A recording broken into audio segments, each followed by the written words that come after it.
Today we're talking about the new MPC Key 61. Freebie. Hey, how's it going, everybody? Welcome to Freebeat, where I post new music-related content every single day, so if that sounds good to you, hit that subscribe button, ring that notification bell, and be sure to check out my free upcoming live stream concert, Freebeat Live: The Next Level. Today's patron shout-out goes to Dishcloth. Thank you so very much for the support. Let's get started. So today, Akai officially launched their latest MPC device. It's the MPC Key 61. Now, I'm going to say right now, I do not have the MPC Key 61. I have my MPC one right here, and as we are talking about the new MPC Key 61, I'm going to be casually updating the firmware of my MPC one to 2.11 because that is out today as well. But anyway, the MPC Key 61 appears to be a 61 semi-weighted keyboard workstation based on the MPC workflow. Actually, it just includes the MPC workflow. It's got Q-Link knobs, it's got the touch strip from the MPC Studio Mark II, which that's actually really cool. This touch strip here is nice. It's the same one as this one, I believe, but it's also got Q-Link knobs, so it's got both, which in my opinion, that's what the MPC Studio Mark II should have had. It should have had at least a couple Q-Links alongside the touch strip. So that is nice to see both of those on there. The new keyboard appears to have some new plugins and I think some new effects, so that's cool. The strings sound really good, actually, as do they've got some new piano plugins too. So yeah, that's exciting. For anyone who picks up the keyboard, looks like you'll have some great sounds to work with. Like I said, it does appear to feature the MPC workflow, so if you're a fan of that workflow, this looks like an awesome keyboard for you to have. I am not a fan of the MPC workflow, as I've discovered over the past year or so, but if you are, again, this looks like a great piece of kit. One thing I will say, though, there still is no track view or arranger view like we see on the Force or in the MPC software. So on the Force, you actually launch different clips, kind of like Ableton, put them all into an arrangement, and then you can go edit them from there. That's not present on the MPC. I know so many people have been asking for Akai to bring that feature to the MPC lineup. It's just not there for whatever reason, and there's not even an overall track view like we find in the MPC software, which allows you to, at least per pattern, view all of your tracks at the same time and see what they're doing. Now, as someone who comes from the world of traditional music, non-electronic that is a key feature for me, because I'm used to working with, when I'm composing, I've got the different parts of my song, different instruments I should say of my song. I've got all their sheet music kind of laid out. It's like, oh, if this person's playing this, if this instrument's playing this, at the same time this instrument should be playing this. And you can't really do that with the MPC workflow. Again, that's on me. New plugin instruments are available. You must download and install their content files. I'll do that later. Cool. I got MPC 2.11 on there now. But yeah, that definitely is kind of a bummer, because especially with an arranger style keyboard, I'd like to be able to see my tracks on the screen and what they're all doing at the same time. Stuff like the Roland Phantom lets you do that. I believe you can do it on Yamaha's, is that the Motif? Is that their workstation? Which, let's face it, that's what this is kind of a competitor with. It's competing with those other workstation type keyboards. I think the Phantoms are probably the most popular, most famous in that category, and Roland did release the new Phantom Zero series this year. So let's talk about pricing real quick. The MPC Key 61 actually retails for $1,899 US. That's a lot of cash, and a significant step up from the other MPCs, I think.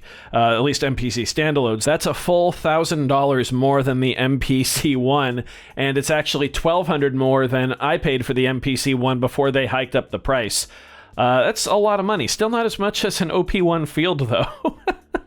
Which, that's pretty funny, but yeah, still a lot, especially when you compare it to something like the Phantom 06, Phantom 06, however you say it, which I believe is right around $1,500. Definitely a hefty sum. You could get an MPC one for $900 and a really solid 61 key controller for $200-ish. Like I've got my Arturia Keylab Essential 61 back there, which is $280, and that also comes with their Analog Lab software, which is just a ridiculous value. So you'd still be coming in at less than $1,200 US if you got that pair. The I/O on the MPC Key 61 looks pretty decent. You do have two XLR combo jacks, so nice to be able to run microphones directly into it. I know you can do that on the Force, and I think you can do that on another one of the standalone MPCs, but I do forget. I am curious as to what everybody has to say about this one. It certainly is an interesting product. I don't think we see too many groove boxes getting comboed with a full-on keyboard to make essentially a workstation keyboard. I know we have like the Digatone keys, which I don't think is that popular. But, you know, I'd love to see, like a full-blown, I don't know, OPZ Key 61 from Teenage Engineering. I wouldn't even want to know the price of that one. That would be interesting. I do highly recommend checking out all of Akai's demos and showcase videos for the MPC Key 61. There's just some cool music in there, as Akai always does include in their demo videos. I especially liked watching Herm play. That was a lot of fun. I'm especially curious to hear what you all have to say in terms of either picking up the MPC Key 61 versus picking up an MPC one with an external 61 key keyboard controller. Because, you know, the MIDI mapping on the MPC one is actually very powerful, and you can map just about everything on something like an Arturia Keylab Essential 61 to whatever you want in the MPC one. Are you excited about the new plugin instruments? I'm actually pretty impressed with how good they sound, at least in those demos. Obviously, we'll have to have some real-world testing out there. But yeah, the strings, actually, I thought sounded really, really nice. I'd like to see that as a standalone plugin for like the MPC software. I'm not sure if the MPC one is powerful enough to play those, to handle it, but I'd love to see that on the software. And overall, I'm just interested to see what the community feedback is on this device, because, of course, I don't really enjoy the MPC workflow. I do know it is a very popular one, and we haven't really seen anything like this from Akai before. At least I don't think so. Not in the 3-4 years I've been in the world of electronic music. So let me know if they have done something like this before. I'd be interested to check it out. Let me know what you think about the MPC Key 61 down below. Special shout out to Akai, by the way, for continuing to update the MPC one. I haven't really checked out the 2.11 firmware, what it can do. I know there's an amp sim in there and a MIDI split mode, but that's really it. That's why I'm not making a video about it right now. I'm not sure if I'll make one in the future. I'll probably play with the features and check them out first and see if, there's enough content for me personally to make a video.